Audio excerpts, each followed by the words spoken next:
Assalamualaikum warahmatullahi wabarakatuh dan salam sejahtera kepada semua penonton channel Studio and Exploration dalam rancangan Eksplorasi Misteri Mistik. Saya Nazri Saleh, hos anda. Hari ini saya bawakan anda kepada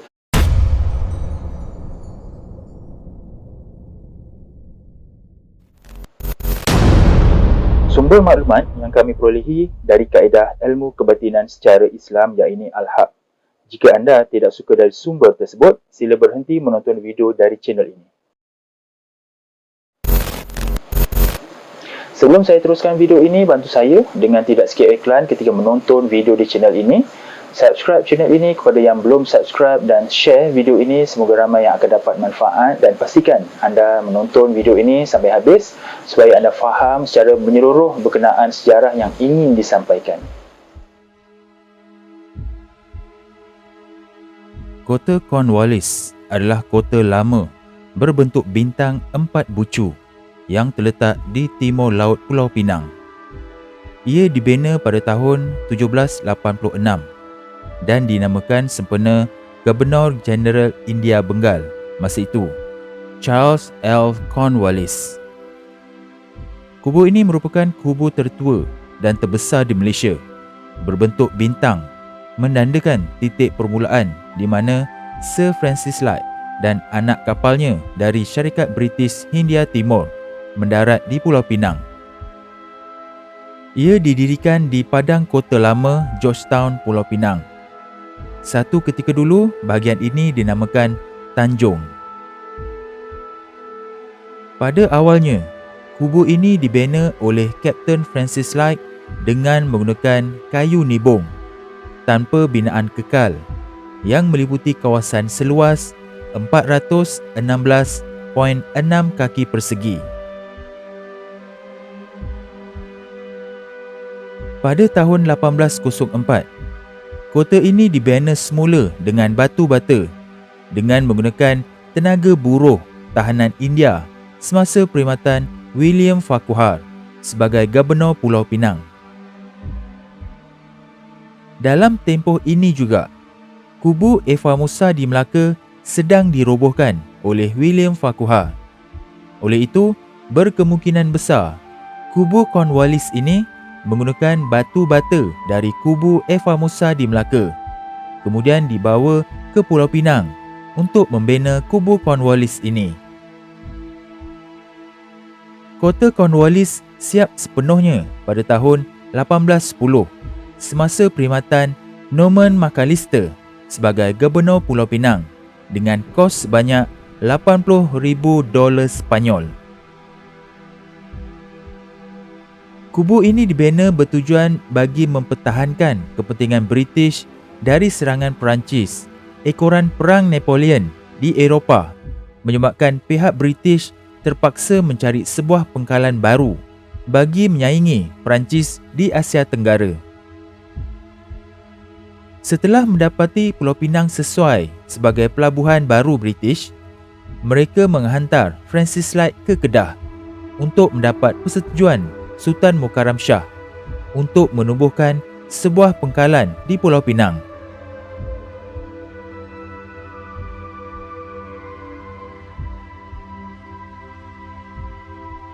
Kapten Francis Light berjaya memujuk Sultan Kedah untuk menyerahkan Pulau Pinang dan sebagai balasannya berjanji bahawa British akan membantu tentera Kedah dari segi bantuan pertahanan. Sungguh pun dia mengetahui bahawa dia tidak memiliki kuasa untuk berbuat demikian. Francis Light memungkiri janjinya selepas Kedah meminta bantuan British menentang Siam setelah British menduduki Pulau Pinang pada tahun 1786. Keengganan Francis Light membantu Kedah menyebabkan Kedah menyerang British di Pulau Pinang. Malang sekali, Kedah kalah dan terpaksa menyerahkan tanah di seberang Pulau Pinang kepada British pada tahun 1791. British memberi nama kawasan terbabit sebagai Province Wellesley, iaitu kini seberang perai. British mahukan seberang perai untuk mendapatkan bekalan makanan dan minuman seperti padi. Seberang perai juga menjadi penampan pertahanan dari serangan Sultan Kedah. Dinding-dinding kubunya yang setinggi 10 kaki dibina dalam bentuk bintang.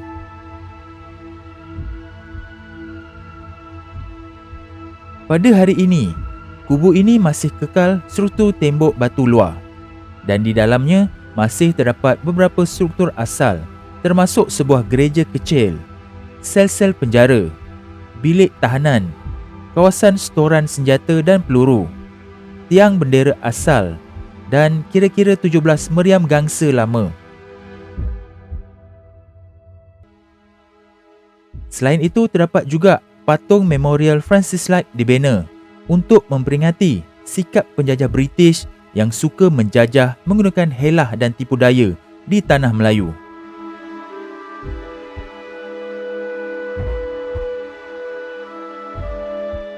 Salah satu perkara yang menarik di kubu ini adalah terdapat sebuah meriam Belanda yang bernama Seri Rambai bertarikh 1603. Meriam ini pada asalnya adalah kepunyaan Syarikat Hindia Timur Belanda (VOC). 2 tahun setelah itu, iaitu pada tahun 1605, Belanda telah menghadiahkan meriam ini pada Kesultanan Johor Lama yang mana pada ketika itu diperintah oleh Sultan Alauddin Riayat Shah III sebagai balasan untuk konsesi perdagangan. Hubungan baik yang terjalin antara Belanda dan Johor ini antaranya bermatlamatkan mengusir Portugis dari Melaka. Pada tahun 1610, Sultan Alauddin Riayat Shah III menjalinkan hubungan pula dengan Portugis. Hal ini menimbulkan kemarahan Sultan Iskandar Muda di Aceh.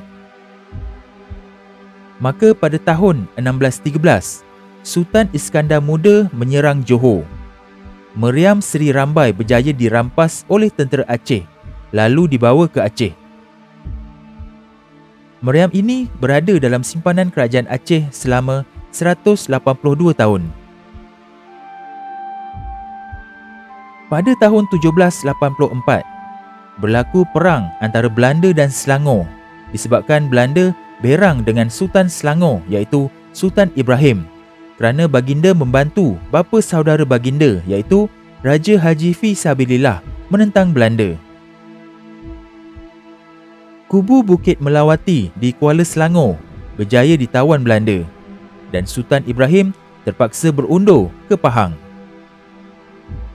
Sultan Ibrahim membina semula kekuatan angkatan tenteranya di Pahang dengan bantuan Bendahara Tun Abdul Majid.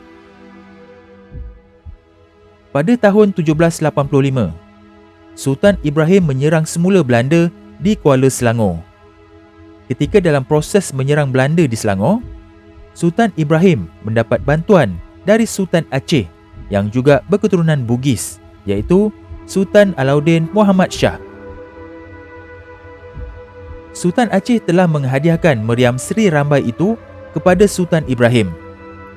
Maka meriam ini menjadi antara senjata api yang digunakan oleh Angkatan Tentera Selangor menyerang Belanda. Sultan Ibrahim akhirnya berjaya memenangi perang tersebut dan Belanda berjaya diusir dari Selangor. Pada tahun 1871, Tengku Kudin dengan bantuan Inggeris telah menyerang penguasa Kelang iaitu Raja Mahadi di Kuala Selangor. Raja Mahadi yang sebelum itu terpaksa berundur dari Kelang ke Kuala Selangor telah menjadikan kubu-kubu di Kuala Selangor sebagai pusat pertahanannya. Dalam serangan itu, Inggeris telah berjaya menawan meriam Seri Rambai dan membawanya ke Pulau Pinang. Maka, kekallah meriam ini di Pulau Pinang hingga hari ini. Sekarang, jata syarikat VOC tersebut masih jelas tertera pada meriam Seri Rambai ini. Ada yang berpandangan inilah contoh senjata makan tuan. Senjata yang dibuat oleh Belanda akhirnya digunakan untuk menewaskan Belanda. Ada kebenarannya juga. Patutlah dalam brosur Penang Tourist Map ada senaraikan lokasi pelancongan di Pulau Pinang, termasuk tanah perkuburan Protestan. Pada mulanya saya tertanya, apa yang menariknya perkuburan tersebut? Rupa-rupanya, kubur Francis Light terletak di tanah perkuburan itu.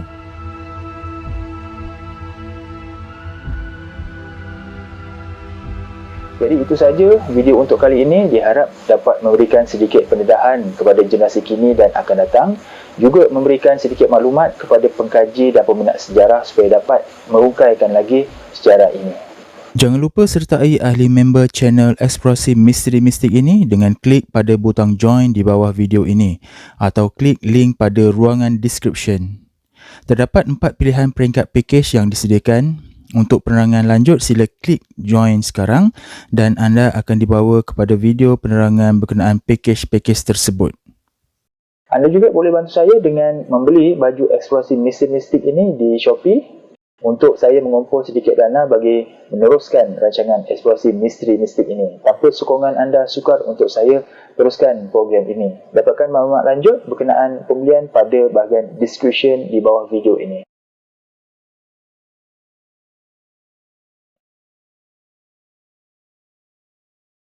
Jadi sampai di sini saja video untuk kali ini dan jumpa kita di episod akan datang yang lebih menarik insya-Allah. Assalamualaikum.